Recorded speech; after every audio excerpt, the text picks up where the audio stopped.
Epic. Because a man by the name of Bob Ford is buried here. This is the coolest mine we've ever been to. And we go to a lot of mines. Welcome back to the channel. This video is going to be brought to you by Onyx Off-Road. We are going to show you guys what I consider some of Colorado's hidden gems.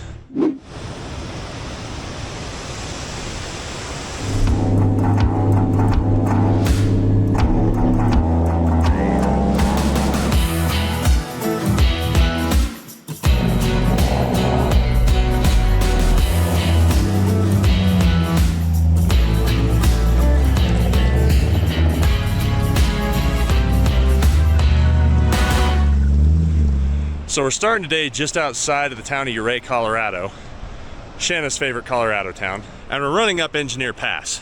And while Engineer Pass isn't so much of a hidden gem, most people have heard of it if you're familiar with like the Alpine Loop, but what we're going to beyond Engineer is the hidden gem of this video, and I think you guys are gonna really, really like this one. I'm excited. I've actually never been there before either, and I grew up in Colorado.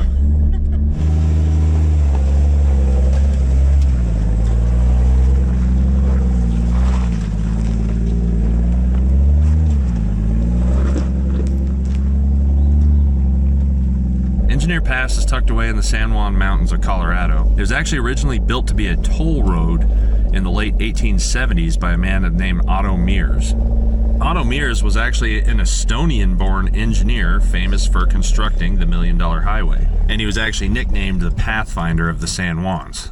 So the first mine you come to is the Michael Breen Mine, or also known as the Mickey Breen Mine. It was located in 1874, where the surveys were completed in 1877, and the claims were patented in 1879. The Michael Breen Group was in production for over 93 years, and is a huge prime example of Ouray County's early mining history.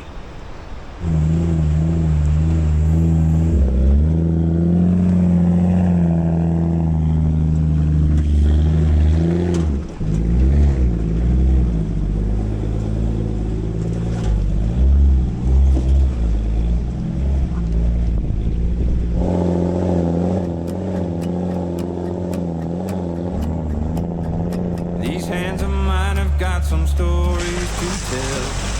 Seen parts of heaven and a whole lot of hell. Headed west to stake a claim in the ground. I got as far as Cripple Creek that night. I met a girl with golden hair and green eyes. Fell in love on the outskirts of town. On my hat, figured I'd stick around.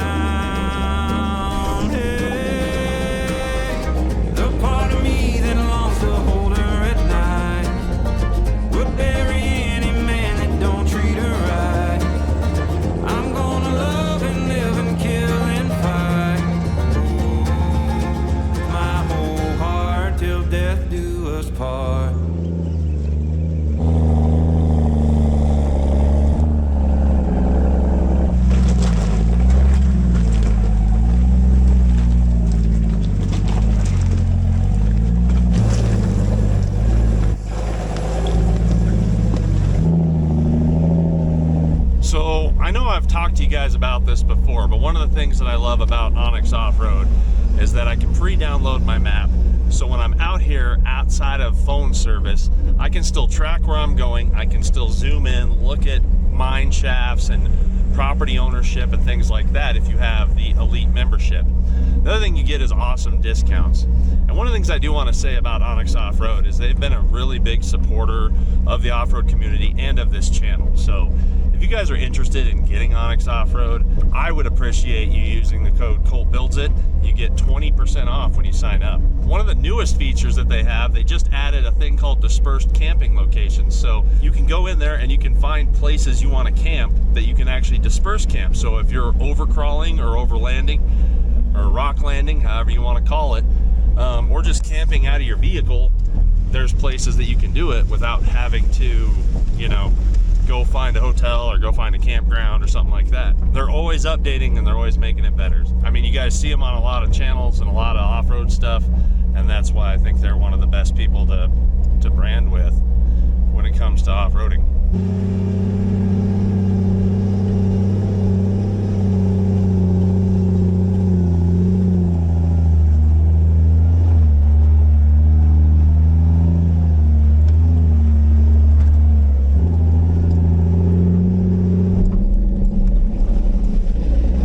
Taking a little break, and oh, hold on. Is that what I think it is? Oh, sweet. Ooh. You just found a crystal. Yay. Quartz crystal. How about them apples? Oh, it's so pretty. There you go. Thank you.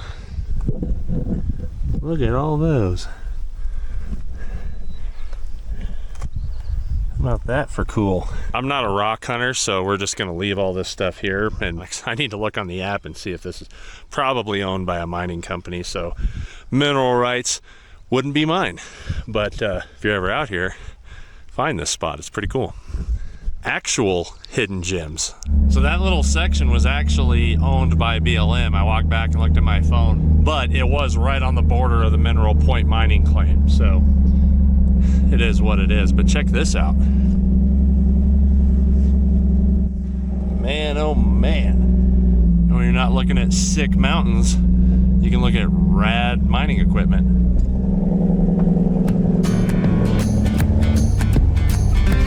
Endless mountains in every direction. And high alpine tundra.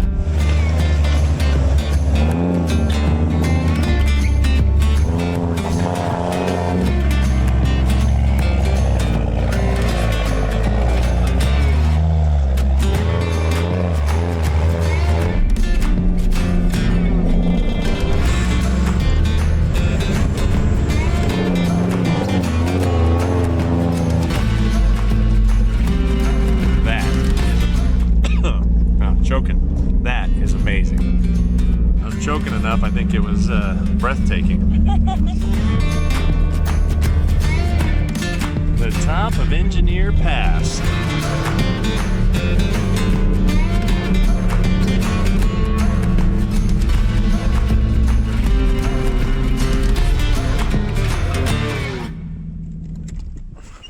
You guys remember last year we came up here with the S10. Let's go see if our sticker's still up here.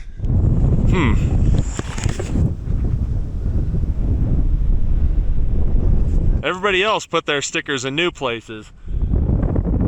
Up Top Overland decided to put it right over mine, so guess it shows you who they are.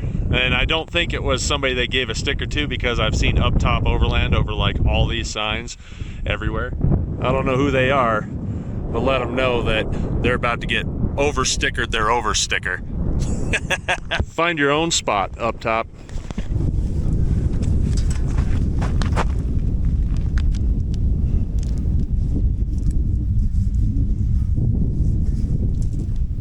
Okay.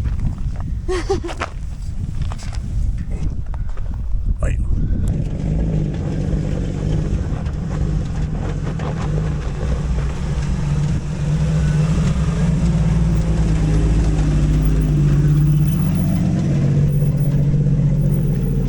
And the snow wall on Engineer is still just as big as ever.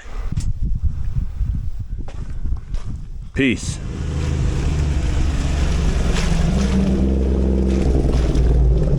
Shanna decided to roll her window up. She's getting goosebumps. I got the goosebumps. It's getting cold. It's cold up here, don't get me wrong. I mean, look at the snow on the ground and your wind, and obviously no tree cover. So that mine had some new stuff on it, which obviously means that it's still owned by somebody. And kind of a interesting little nugget of knowledge, if you know this about mining claims, is to keep the mining claim, I think it depends on the area, but you have to do like $50 to $150 worth of maintenance to it every year. So you have to show that you're like doing upkeep or working on it some way, shape, or form. And that way you can keep your mining claim. There you go. The more you know.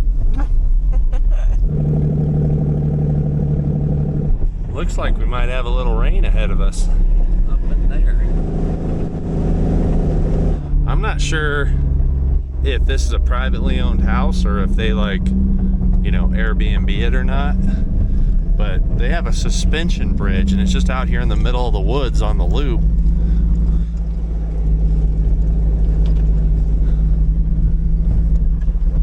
I mean, I'll show you when we get around here, but it's pretty sick. That's a whole nother level. I just want to run across it just once. Right? Like they should just put up a sign where like you could pay a little toll to just run across their suspension bridge. $5. They'd make some good money, I bet. I do.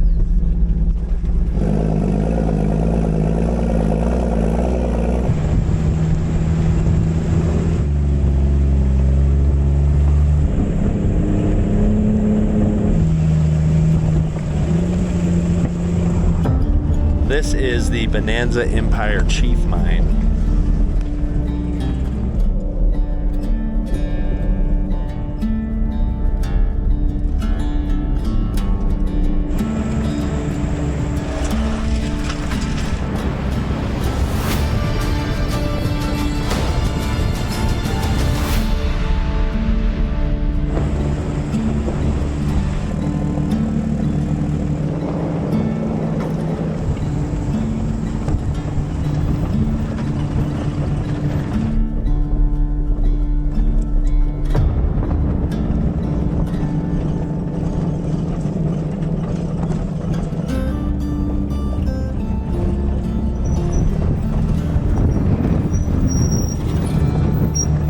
So we just pulled into Capital City. This is actually one of the few areas that is still lived in. It's like a ghost town, but there's actually still housing here. The people that do currently live here. So, I mean, obviously not in that part, but like out here. And there's a couple newer houses as well.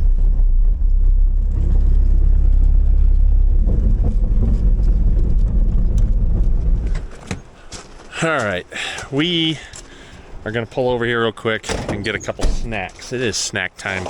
Plus I need some water. The one thing in the Colorado mountains especially, if you are paying attention to this can actually be where like moose like to hang out and bears like to hang out. So you kind of want to be vigilant if you're against shrubs and like the water and tundra-ish type landscape.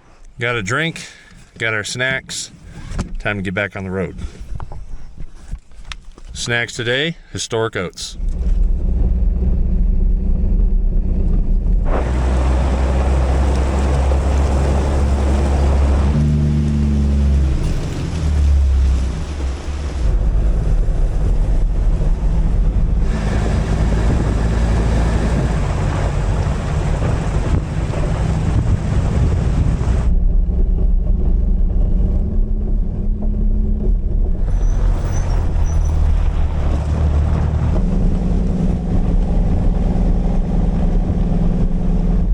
What we're pulling up on here is the outlaw mine. Check it out.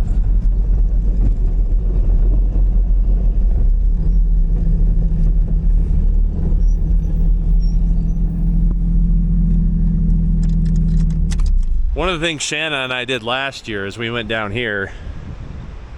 We walked across that dam. I don't think we're going to do that again, but it's pretty gnarly. It's blown out underneath. That doesn't look very sturdy. That should all have concrete. Makes you wonder how much of the equipment was here that got blown down the water, you know, with the snow and stuff, because when snow hits, this thing's just full. And you see stuff there, stuff in that little section, stuff up there, all the way out there next to the buildings down in there. Such cool history, such cool American history. Just outside of Lake City is the outlaw mine. The Ute and outlaw veins were discovered in 1871 by a man named Henry Henson. There's also actually a town named after him called the town of Henson. Look at that arc. So for the younger generation that's watching this is actually power. And these were the isolators here. They're porcelain isolators. You can see where this one arced. Right onto that. And then that's how you had a fire. So you never touched wires back then because they were live. No. Look at that crazy stuff. It was a major producer of silver, lead, and zinc from the late 1870s all the way up into the early 1900s, and continued sporadic production all the way through the 1980s, actually. The mine and its mill were built by the Crook brothers in 1876, and it also inspired innovations for tinfoil production, which were actually used by Thomas Edison for his experiments.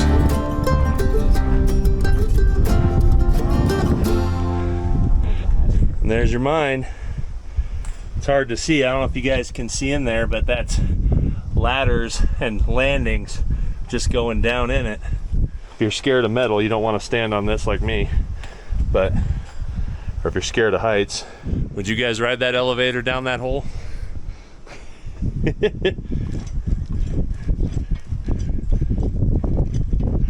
Seems safe-ish. Oh yeah, look at that. See if I can get this in there. That is deep. Hello. Ooh, ooh. Ooh, ooh. Caca, caca. Wait. I think we've established that caca and tuki don't work. Right. Sorry. Then you got a ladder up there. Or the fun thing about watching your friends, if you were working with them and watch your friends go down there, if you were mad at them, you could just spit on them. And you wouldn't have the wind to fail you. So it might be hard to see in the camera here, but there's some more of those power lines that I was talking about coming off that house to the other shed. It's crazy the amount of work they put into this when they find gold and they're like, we're committed. This whole unit is just to fill up the water tank. Look at these old welds. Even these ones, check these out. They didn't have an elbow, so they just cut the cap and folded it over, made an elbow. I love that kind of stuff because you know, like conditions for welding in the 1800s were probably not ideal out here in the middle of nowhere in the mountains. I mean, like we've had maybe 2 cars drive by this whole time, 2 Jeeps. With the access we have now, like it's crazy that that's all we've seen. Ooh. So growing up in Colorado, this was like one of my favorite flowers because these are honeysuckles. You just pull them.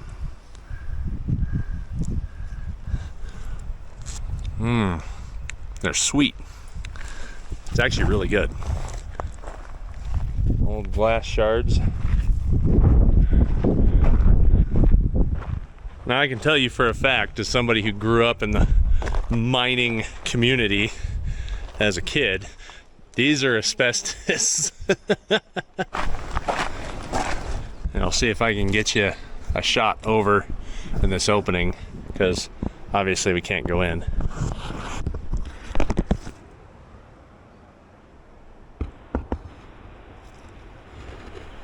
You guys see any ghosts? Oh.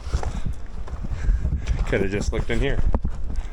Plaster walls. Lots of different wallpapers. Latin plaster. Hardwood floors. Everything's hardwood floors. Always. What? There's an animal in there. Underneath there. He just looked up at me with big eyes. Come back, little guy. He was right under there. Can you guys see him? Pack rat. Oh. Ew.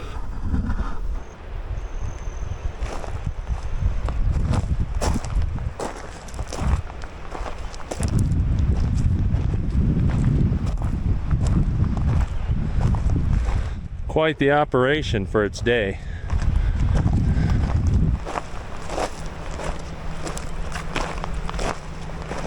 Looks like they've worked on some of this. You can see like a newer tin on the roof, even on this one, which is good because you want to try to preserve it as long as possible.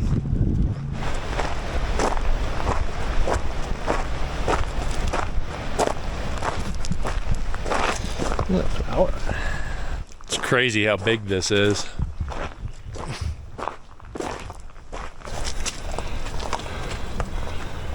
A lot of stuff in there. They had quite the operation.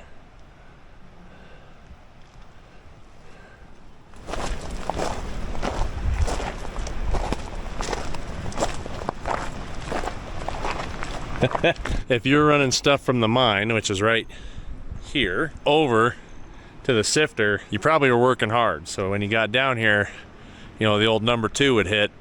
You're good right there. Actually even looks like they did a nice little like raised seat on it, which is not common. Luxury pooper. And then here is your tracks to your mine. Oh wow. You can feel the cold air coming out of it, which means there's got to be those upper ones that are up there must feed into this vertically. So cool. Whew. There's cold.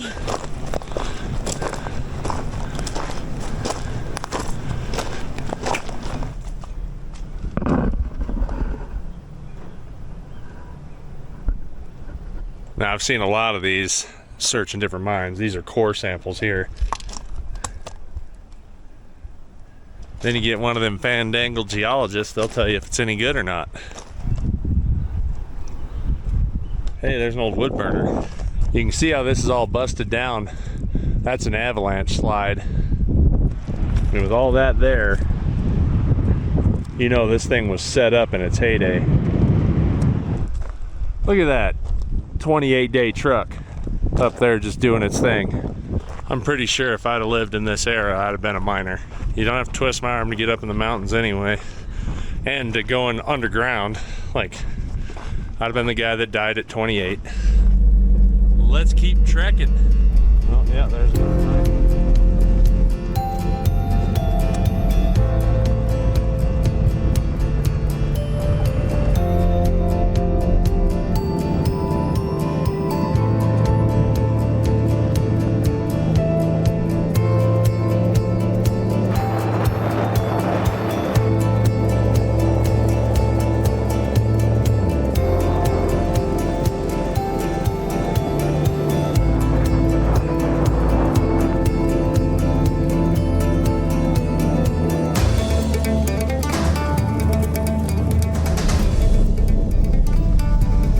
Welcome to Lake City.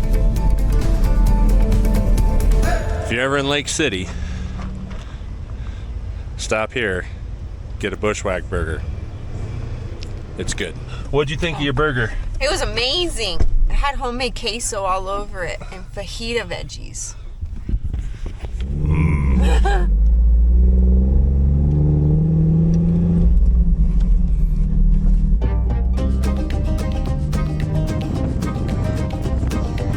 There was a man who ran that whole damn town. He thought he owned her and that they'd settle down. Took her back with a Colt 44. I loaded up and rode out into the night. Took out his men and by the dawn's early light, left a blood trail up to his porch. Held my breath and I kicked down the door.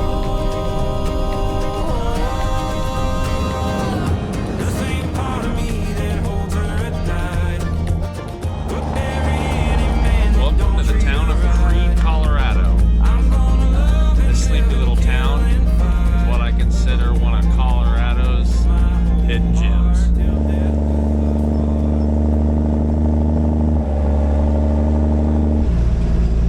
That's right, their fire department is underground.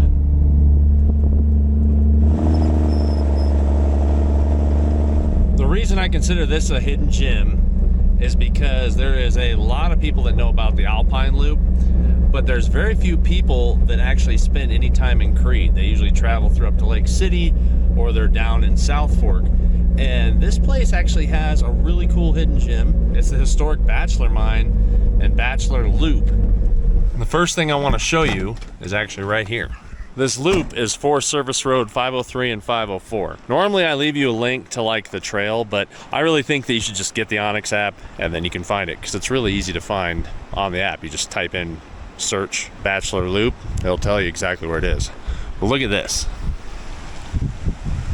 All of this is man-made. The Bachelor Loop is just outside of Creede, Colorado, and it's a 17-mile loop through the old historic silver mining area, with remnants of ghost towns and mines all from around the 1890s. And that's a ways up there. There's what it used to look like. So right here is the Willow Creek Junction. Used to have a lot of buildings and other things right in this area. And then this is the Commodore mine. And right over the hill is the Bachelor mine. So let's go check some stuff out.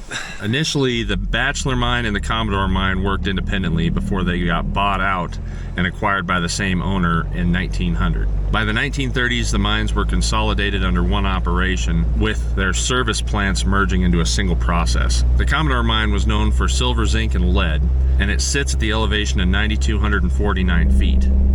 That's a lot of rocks to stack. The Commodore mine is a network of underground tunnels. Mining began in 1892 and continued all the way up to 1972 in the Commodore mine. In December of 2000, the Willow Creek Reclamation Committee began underground investigations of an amethyst vein in the Commodore 5 level tunnel.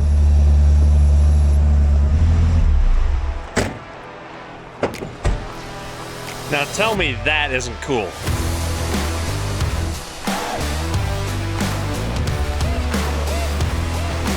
More mines all the way up to the top there. It's hard to see with the sun. I'll try to block it. Then your whole railway went right through here. The sun went behind a cloud, so now I can show you. See the mine?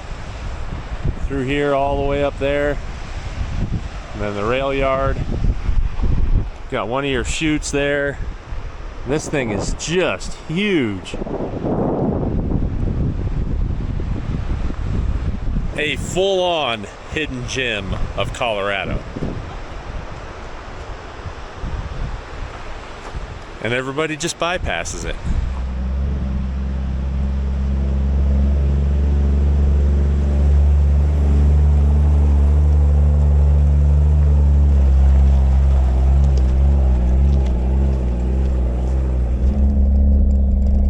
Epic.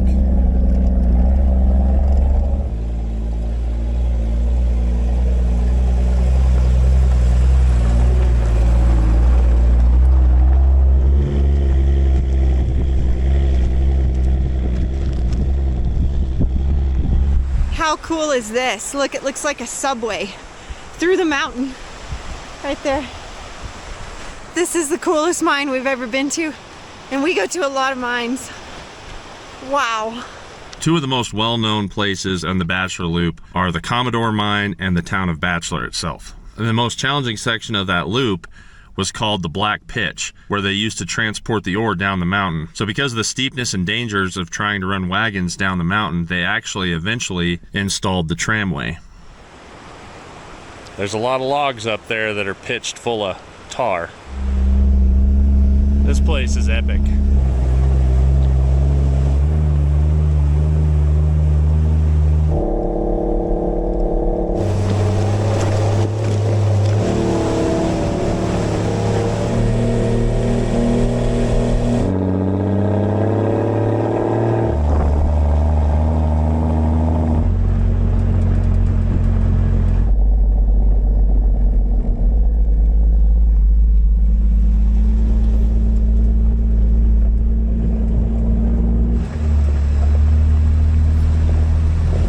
We've only went about a half mile and we're already at another huge mining site. This is the Last Chance and Amethyst mine.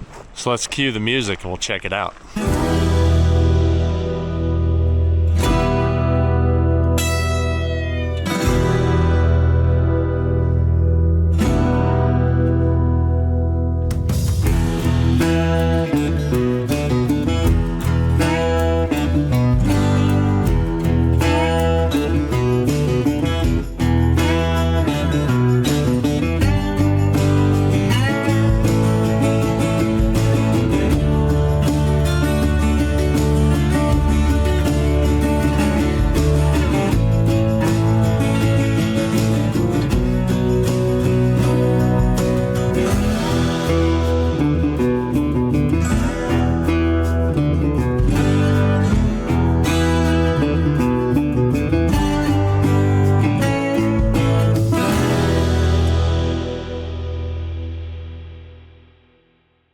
So while I was looking up at all this,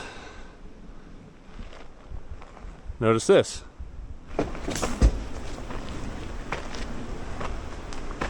Odds are high that was a root cellar. And your little Airbnb cabin, free $99 a night. Well, at least for 14 days. Another cool thing about this entire area is there's a bunch of dispersed camping spots. So once again, Onyx came in clutch for me to find all this stuff. Like this is awesome.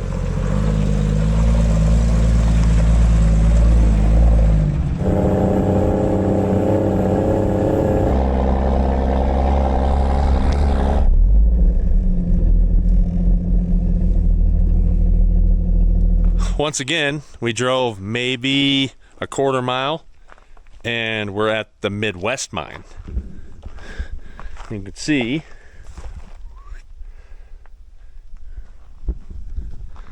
they tell you to keep out of that cave in. Then you run it in here and you dump it out the back. That is cool. Now I gotta see if they were set up as good as they were for the Ulay mine. Is this? Yeah, it might be. That probably was. Odds are that was probably a pooper too. A number 2 station. More core samples. Look at all them. Let's keep on moving.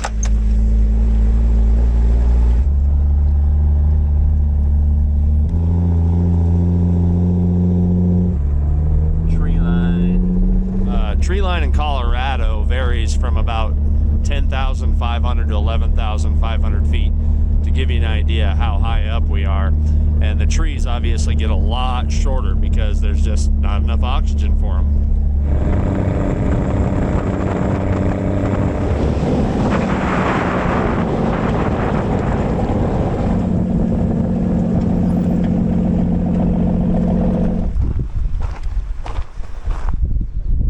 This one we had to drive about a mile apart from the last one. And this is the Equity Mine.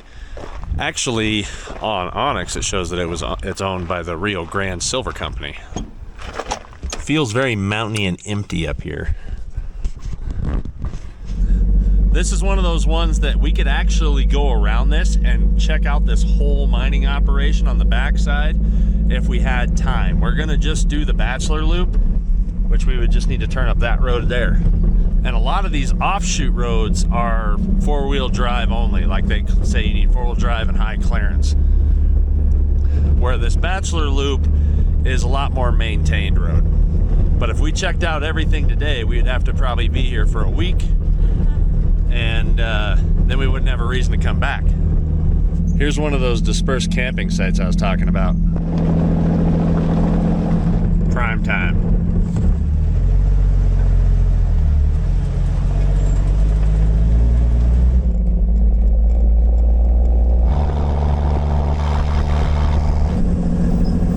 All right, so we just got to the site of Bachelor City, and there's nothing left of it. And what's crazy is that they actually had over almost 1,200 people there from 1892 to 1896, and they just hastily built these ramshackle houses. So like when the weather comes in, kind of like right now, it's starting to just rain a little bit, but these hard winters came in and just probably wiped them all out. In its heyday, Bachelor City actually had a dozen saloons, 4 hotels, 5 grocery stores, a meat market, 2 barbershops, 2 bakeries, several restaurants, a school, a jail, a city hall, and a Catholic church. Now that I'm looking though, I do see what's left of a shack right there at the tree line. There ain't much of it left, but anything out here got wiped out just due to snow. Well, I only see one more, and it's way out there, right by that dead tree. That's crazy that they actually have pictures of this place and there literally is nothing left of it. The Colorado State flower, Columbine. So the Last Chance Mine actually has like a little museum and stuff. Unfortunately, they were closed today. Otherwise, I'd have loved to take you guys there, but that's just one more thing you need to do when you come out. Look, boot on a fence post. What did the Zuki say to the love of her life? What did the Zuki? Uh-huh. Like Suzuki? Yeah. What did the Zuki say to the love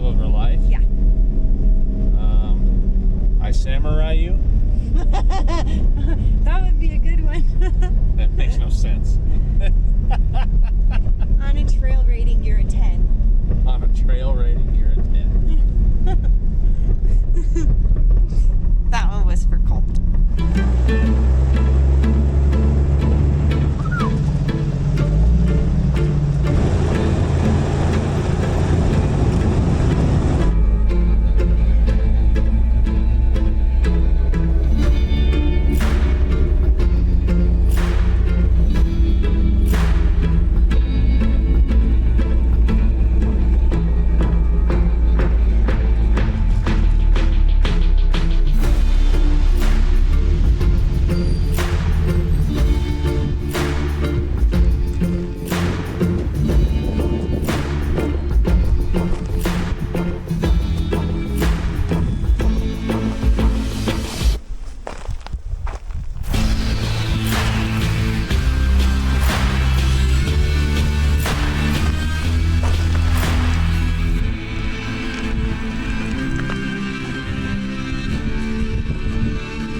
We're gonna finish this video out in the cemetery of Creede, Colorado. And why, you ask, is because a man by the name of Bob Ford is buried here. If you're not sure who Bob Ford is, he was the guy who ran with Jesse James. He was the one that actually ended up shooting him and killing him. And he's buried right here. The interesting thing about Outlaws is it wasn't about 10 years later, a man by the name of Edward O'Kelly shot him here in Creede. As you can tell, it's been a long day. The sun's already going down and we got a long drive back to Farmington. So we appreciate you guys staying along. We hope you enjoyed this series. If you want to see more like this, let us know down there. And if you guys could subscribe, we'd really appreciate it. It's free to do. And all it takes is a little click. In the man.